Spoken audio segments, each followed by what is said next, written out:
Hello guys, আজকে আমরা উৎপাদকের মাধ্যমে লসাগু এবং গসাগু নির্ণয় করব। আমি এখানে দুইটি সংখ্যা নিয়ে নিয়েছি, যেমন 18 এবং 30। এখন আমরা 18কে প্রথমে সবচেয়ে ছোট মৌলিক সংখ্যা দিয়ে ভাগ করে নেব। এখানে আমি 2 দিয়ে ভাগ করে নিয়েছি। 18কে 2 দিয়ে ভাগ করলে হয় 9, ভাগফল 9 আমরা এখানে লিখে 9কে এখন আমরা সবচেয়ে ছোট মৌলিক সংখ্যা দিয়ে ভাগ করব। এখানে 3 হলো সবচেয়ে মৌলিক সংখ্যা, ছোট মৌলিক সংখ্যা, তাই আমরা এখানে 3 দিয়ে 9কে ভাগ করেছি, ভাগফল এসেছে 3। এখন আমরা 3কে সবচেয়ে ছোট মৌলিক সংখ্যা দিয়ে 3 দিয়ে ভাগ করে নিয়েছি। এখানে খেয়াল রাখতে হবে সব ধরনের সংখ্যাকেই একে নামাতে হবে, ছোট ছোট সংখ্যা ভাগ করে একে নামাতে হবে। আমি এখানে 18কে ছোট ছোট সংখ্যা দিয়ে ভাগ করে একে নামিয়েছি।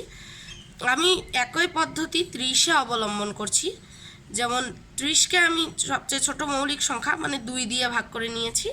তারপর ভাগফল 15কে সবচেয়ে ছোট মৌলিক সংখ্যা 3 দিয়ে ভাগ করে নিয়েছি। ভাগফল 5কে আমরা সবচেয়ে ছোট মৌলিক সংখ্যা 5 দিয়ে ভাগ করে একে নামিয়েছি। এখন আমাদের উৎপাদকগুলো বেরিয়ে এসেছে। 18 এর উৎপাদকগুলো এসেছে 2, 3, 3 এবং 1। এবং 30-এর উৎপাদকগুলো হলো 2, 3, 5 এবং 1। অর্থাৎ 18 সমান 2 গুণন 3 গুণন 3 গুণন 1 এবং 30 সমান 2 গুণন 3 গুণন 5 গুণন 1। অতএব 18 ও 30-এর লসাগু আমরা এখন বের করব। সেটা হলো আমরা এখানে 18 থেকে সবগুলো উৎপাদক নেব, যেমন 2, 3, 3 এবং 1। এবং 30 থেকে 18 উৎপাদকগুলোর মধ্যে যেটি নেই সেটি নেব, অর্থাৎ 5।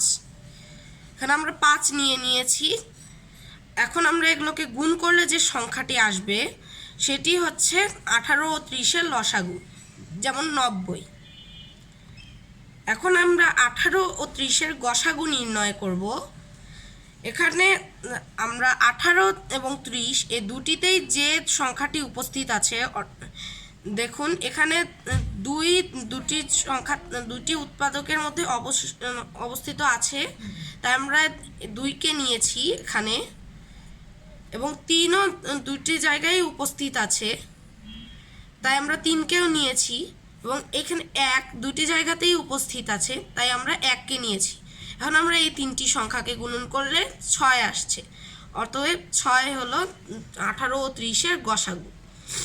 এবার আমাদের উত্তর এসেছে 18 ও 30-এর লসাগু সমান 90 এবং গসাগু সমান 6। এরকম ভিডিও আরও পেতে চাইলে আপনারা চ্যানেলকে সাবস্ক্রাইব করে রাখতে পারেন এবং অবশ্যই বেল আইকন ক্লিক করে রাখবেন।